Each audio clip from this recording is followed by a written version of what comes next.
Today you'll see a wide neat binding technique that is super cool, easy to achieve and looks super professional.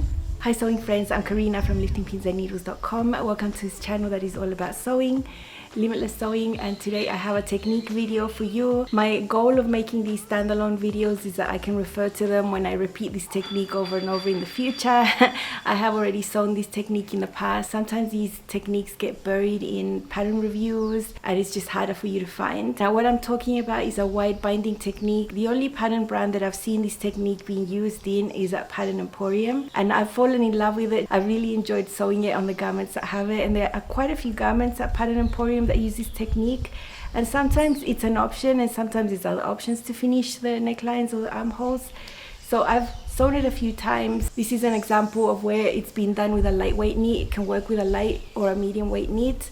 You do need the knit to have some stretch and recovery, which means that your knit has to have some spandex in there for you to have a good result and this not end up stretching out. Some knit fabrics are not really good for binding, so make sure that you stretch it, it comes back. I have had success with rayon spandex and that only has 5%. I've had great results with all the different types of fabrics I've used, and recently I have sewn this technique on a new garment you'll see in a few days. So if you already have the one shoulder tang, the timeout tang, the carefree cuff tee, those already have the technique. You can use that same pattern piece. The only thing that will change if you want to use this technique on something else is that you would have to adapt the length. I measure the circumference here of whatever I'm sewing it to, and I've used 90%. I think that works really well.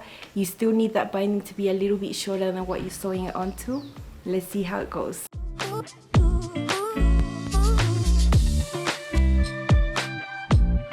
This is the needle I'm using, Schmetz Jersey number 90. This fabric is not too lightweight, so 90 is fine. This is the neckline, and now that we have the side seam sewn, we also have the armhole so we can sort out the binding. I have marked here the center back, the center front, and on the pattern you already had a mark right there. It's sort of beyond the shoulder seam coming towards the front because that is the quarter point. Now never assume that a quarter point is the shoulder seam. Rarely ever going to be a quarter point unless the back neckline was also deep and exactly the same as the front. And then on the binding piece for the neckline we also have the marks ready to go.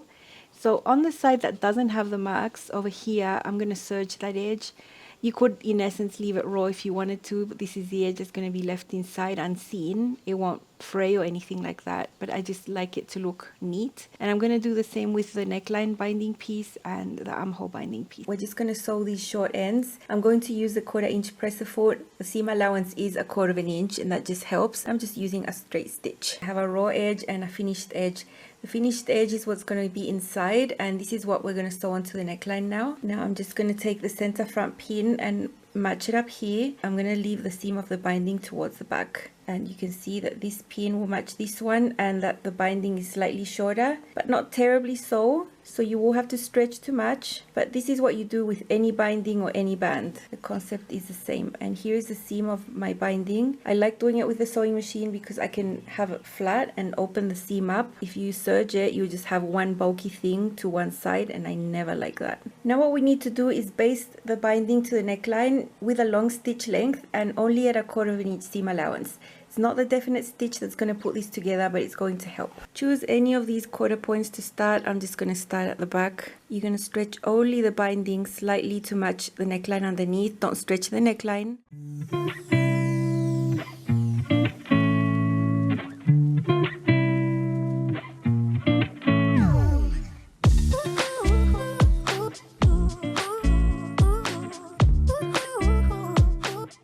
We are going to sew the binding on with a definite stitch. I'm going to use a zigzag stitch. Very shallow. It looks almost like a straight stitch. Almost straight.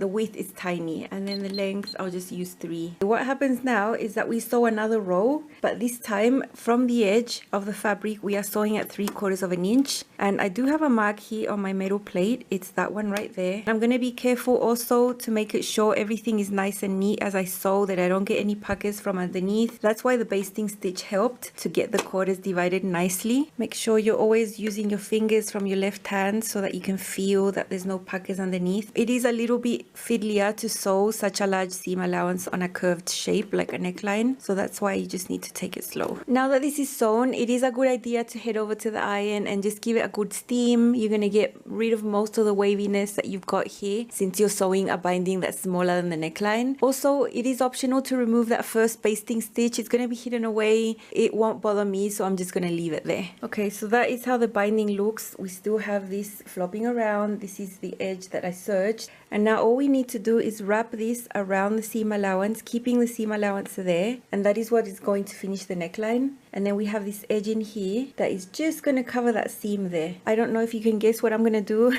I'm going to hand baste this down so that I know everything is going to be caught on the other side. Okay, everything has been pinned. I've taken my time. I already went and pressed it. It looks quite smooth. It looks really nice. You can see that I've pinned right where I intend to top stitch. And I made sure I'm catching a little bit on the other side. That's my first quality check.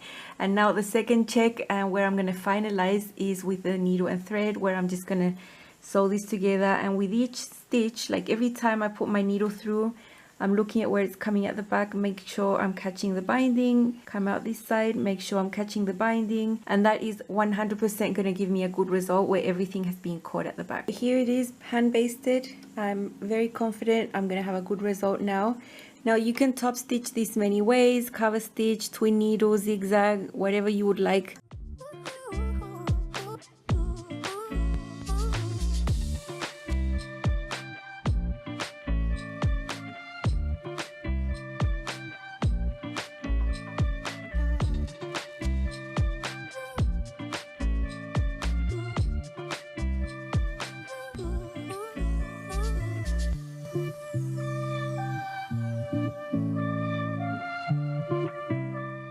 Just whip out these basting stitches and then we can see how neat this is. Look at that. So nice. Everything's being caught on the other side. Serge seam gives me peace of mind. You can leave it raw, it's not going to fray, but I just think it looks nice. And that's it. That's the neckline done. The example you just saw was on a neckline, but it would be the same thing if it's an armhole. In this case, I have an armhole, and instead of just having regular quarter points, we have a double notch that will match the double notch of the binding. And on the other side, we have a single notch on the armhole that will match the single notch on the armhole binding. You remember, if you're doing this on another pattern, you can mark your quarter points yourself so that everything ends up looking super neat.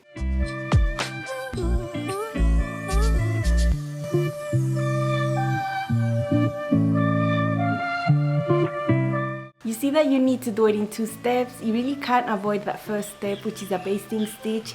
You can do it at either 1/4 of an inch or 3/8 of an inch. It doesn't really matter what distance you use there, as long as you have a basting stitch holding it there together, because that's what's going to help you sew that second row, which is the definite stitch at 3/4 of an inch. It's quite a wide seam allowance. You're not really used to sewing those seam allowances when you're sewing binding, but I think it works super well, because then all the fabric will just wrap around that and give you that nice wide binding look. I think it looks super professional. You saw me sewing that down with a twin needle. I have used a regular jersey needle and used a narrow zigzag to sew it, and I've also done a stitch in the ditch type of way as well when the fabric allows it, like a stretch velvet. So it's up to you how you stitch it down. You do need to stitch it down, and I always do hand basting. I don't think it's a waste of time, because I make sure that I'm catching the binding on the other side and everything's going to be super neat in the end. I really love the results. Keep your eyes open, because you'll see a new pattern come up in the next couple of days that does use this technique. I'll have 2 garments to share. You did see a little bit of a sneak peek of one of them. I will be referring to this one when I sew this in the future. I will leave you a list of patterns that have this technique already, so you can see more about it if you want to in a little bit more detail. Sometimes repetition is key when you're learning something new. So I'll leave that link down below, and I will see you again very soon. Bye.